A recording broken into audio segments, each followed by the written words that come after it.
Now, with all of the prices sa mga smartphone rising up this year, nagtataasan sila, pataasan sila, be it flagship phones, be it mid-range phones, and be it budget phones, lahat umaakyat. And probably you're out there searching for an alternative kung ano nga ba mga pwede mong bilhin na papasok sa inyong budget. Kasi yung dating 15,000 pesos mo, probably ngayon, kailangan mo itaas na ng mga 20,000+ pesos or siguro maybe below 25,000 pesos just to get the exact thing nung dating 15,000 pesos. Now, in today's video, pag-usapan natin dalawang option ang pwede mong pagpilian. Second-hand phones and refurbished phones. Ano nga ba pinagkaiba nitong dalawang choice na ito? Pag-usapan natin right after this quick intro.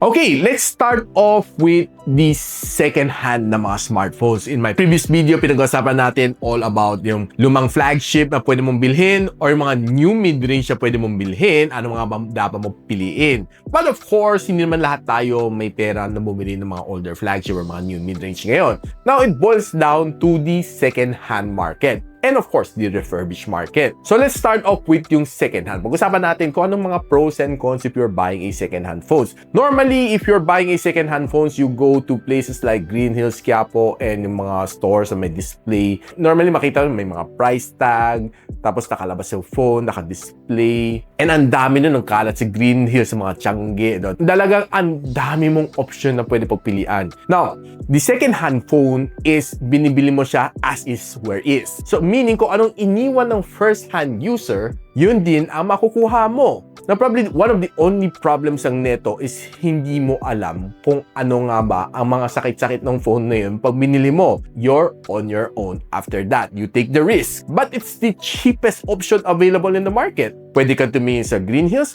pwede ka tumingin sa FB Marketplace. It's your choice. Siguro pag bumili ka ng mga second-hand phones from mga kakilala mo, like yung mga kamag-anak mo, kapamilya mo, or whoever among your friends, circle of friends, medyo mas kampante ka ng konti. Probably kung alam mo, kung medyo maingat naman siya, it's okay na bilhin ka ng smartphone na second-hand. And probably they might even give you some discount kasi magkakilala, magkaibigan, or kamag-anak. But if you're buying from Marketplace, of course, one of the first thing na kailangan mo check is yung kanyang ratings. Makita mo naman, seller ratings, kung ilang stars siya, may good feedbacks, meron ba siya mga negative feedbacks, kamusta ba naman siya. Probably, those are the first thing that you need to check. Then, of course, pag bumili ka ng second-hand phone, I already made a video kung ano mga dapat mo i-check if you're buying a second-hand phone. Just refer to my previous video para makita mo kung anong mga step-by-step guide na binigay ko sa inyo para hindi kayo maloko. Now, probably the only risk that you're running if you're buying a second-hand phone is yung mga, well, sakit that comes together with it.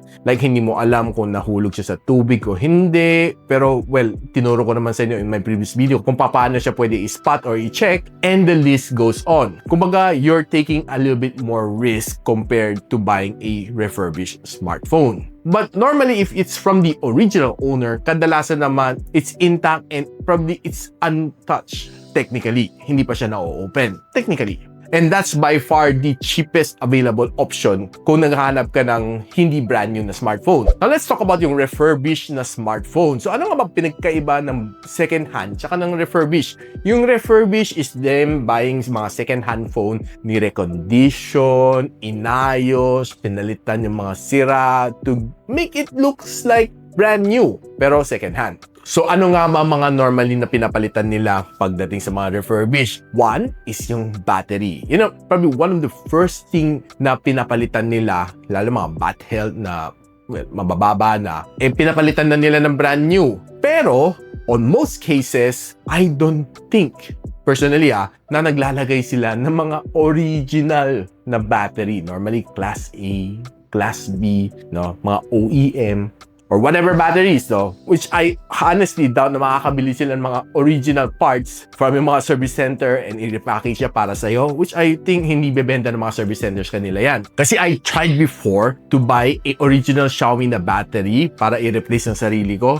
Hindi pumayag ang service center eh. Kailangan mo talaga ipagawa sa kanila, sila magle-labor, and well, of course, you pay the labor. Pero if you want to buy yung battery lang, hindi nila bebenta sa'yo. So you have really to seek the aftermarket, yung mga Class A na battery if you want to replace it on your own. Now, second thing na pinapalitan nila is normally yung kanyang case. Yung first-hand owner, pagdating may mga dent, may mga scratches, pinapalitan nila yung case to make it look a little bit more acceptable or at least mukhang brand new. Yun ang mga things na napapalitan nila. Hindi na original yung battery, hindi na original yung case. And the third thing na pinapalitan din nila, probably yung screen. Hindi ko rin masasabi sa'yo na it's 100% original screen. Normally, it's also a Class A. May iba, pag benta sa'yo, may crack yung screen, may dent yung screen. I mean, hindi presentable, ibenta as refurbished. So, papalitan din nila. So, most likely, yung mga people doing those refurbished na phones, kadalasan lalagay nila yung mga third-party na screens para mas mura. Kasi kung sobrang mahal din yan, like the original, pagpasa sa'yo,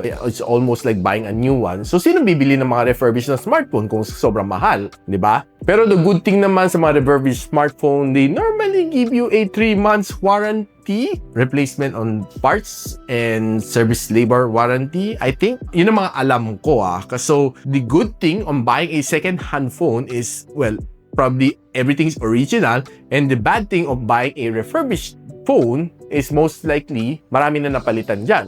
Pero sabi naman nila, normally si refurbished smartphone is less headache. Pero there are times din naman hindi mo rin masabi kasi yung pagkabit ng pyesa, maybe hindi lang ganun ka-compatible. So, after mo paggamit ng 2 weeks, 3 weeks, baka problems might arise. Hindi ko rin masabi, no? So, there's a lot of stories din na nababasa ko sa mga communities na ganito nangyayari. But one of the more reputable na pwede mong bilhan ng refurbished na smartphone is CompAsia.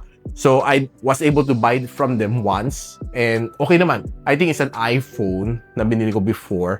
Wala lang, ni-review ko lang, ipinang-giveaway ko lang din dito sa aking channel. So, I think it was good, no? Yung refurbished smartphone na yun. I'm not sure kung second-hand or refurbished, pero sabi nila sa akin is a refurbished brand new na smartphone. So, well, refurbished, mukha na siyang new kasi nakasilyado. And well, nagbigay naman sila ng warranty for 3 months. So, I think personally, si CompAsia is one of the more reputable na brands pagdating sa mga refurbished na smartphone. Now guys, after listening to itong discussion natin about second-hand phone or refurbished, let me know what you think kasi I would love to hear from you. Would you risk buying a second-hand phone na hindi mo alam kung ano mga sakit? Or would you risk buying a refurbished smartphone na hindi mo alam kung ano mga napalitan? And kung may natutunan naman kayo dito sa video ito, don't forget to like, subscribe dito sa aking channel para mas lalo ko pa kayo matulungan dito sa channel na ito to let you know more about tech and all of the other things na gusto nyo malaman here sa tech world. So I hope na natuwa naman kayo dito sa video na ito and I do want to see you on my next video.